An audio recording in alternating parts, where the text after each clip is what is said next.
आज की इस वीडियो में हम श्रीराम फाइनेंस लिमिटेड की Q2 और H1 FY26 अर्निंग्स कॉल का विस्तार से विश्लेषण करेंगे। यह तिमाही कंपनी के लिए संतुलित ग्रोथ, मजबूत एसेट क्वालिटी और डिसिप्लिन्ड मार्जिन मैनेजमेंट का संकेत लेकर आई है।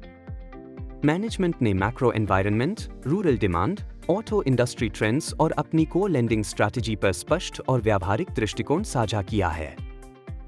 Q2 FY26 में कंपनी के डिसबर्समेंट्स 43,019 रुपए करोड़ रहे, जो सालाना आधार पर 10.24% की वृद्धि दर्शाते हैं। एसेट्स अंडर मैनेजमेंट बढ़कर 2.81 लाख रुपए करोड़ हो गए, जिसमें युवाएं 15.74% और कोक्यू 3.3% की वृद्धि दर्ज हुई। यह ग्रोथ व्यापक product mix, commercial vehicles, passenger vehicles, MSME, gold loans, two wheelers और पर्सनल लोन्स के कारण संभव हुई।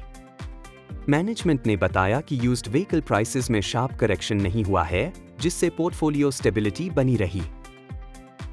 Net interest income Q2 FY26 में 6,267 रुपए करोड़ रहा, जो युवाएं 11.77% की वृद्धि है। नेट इंटरेस्ट मार्जिन 8.19% रहा, जो Q1 से बेहतर है।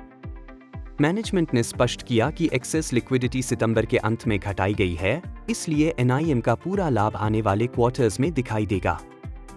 FY26 के लिए NIM गाइडेंस 8.25, 8.30% और Q4 एग्जिट पर 8.5% दोहराई गई है। प्रॉफिटेबिलिटी के मोर्चे पर पैट 2,307 रुपए करोड़ रहा, जो युवाएं 11.39% और कोक्यू 7.03% की वृद्धि दर्शाता है। EPS 12.27 रुपए रहा।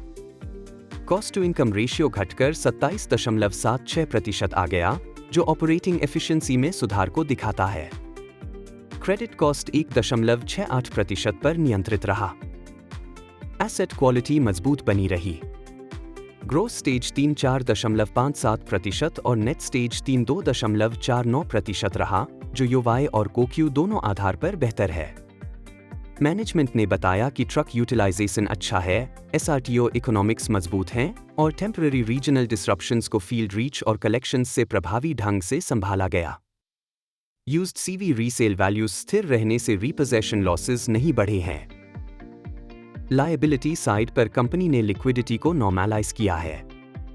टोटल डेट घटकर 2.34 लाख रुपए करोड़ हुआ, लेवरेज 3.88 पर आया और लिक्विडिटी कवरेज रेशियो 297% पर मजबूत रहा। कॉस्ट ऑफ फंड्स घटकर 8.07% इंक्रीमेंटल आया है, जिसका फायदा आगे NIM में दिखेगा। डिपॉजिट्स कुल बोरोइंग्स का 28% हैं और इसे 30% के आसपास रखने की योजना है। प्रोडक्ट वाइज डिसबर्समेंट्स में CV 17,325 रुपए करोड़, PV 8,673 रुपए करोड़, MSME 9,708 रुपए करोड़, गोल्ड 3,521 रुपए करोड़, टू व्हीलर्स 2,605 रुपए करोड़ और पर्सनल लोन्स 2,425 रुपए करोड़ रहे। MSME में सतर्कता बरती गई है, खासकर एक्सपोर्ट लिंक्ड पॉकेट्स में, जबकि जियोग्राफी एक्सपेंशन से पैन इंडिया ग्रोथ मिली है। आउटलुक पर मैनेजमेंट ने बताया कि अक्टूबर डिमांड मजबूत है और H2 में AUM ग्रोथ में 2% अतिरिक्त अपटिक संभव है। NIM प्रोटेक्शन प्राथमिकता रहेगी और लोअर बोरोइंग कॉस्ट्स को समय के साथ कस्टमर्स तक पास थ्रू किया जाएगा। Overall, Shriram finance balanced growth, मजबूत कलेक्शंस और प्रूडेंट रिस्क मैनेजमेंट के साथ आगे बढ़ रही है। अंत में एक महत्वपूर्ण डिस्क्लेमर, यह वीडियो केवल शैक्षणिक उद्देश्य के लिए बनाया गया है। यह किसी भी प्रकार की निवेश सलाह नहीं है। निवेश से पहले कृपया SEBI रजिस्टर्ड इन्वेस्टमेंट एडवाइजर से सलाह अवश्य लें।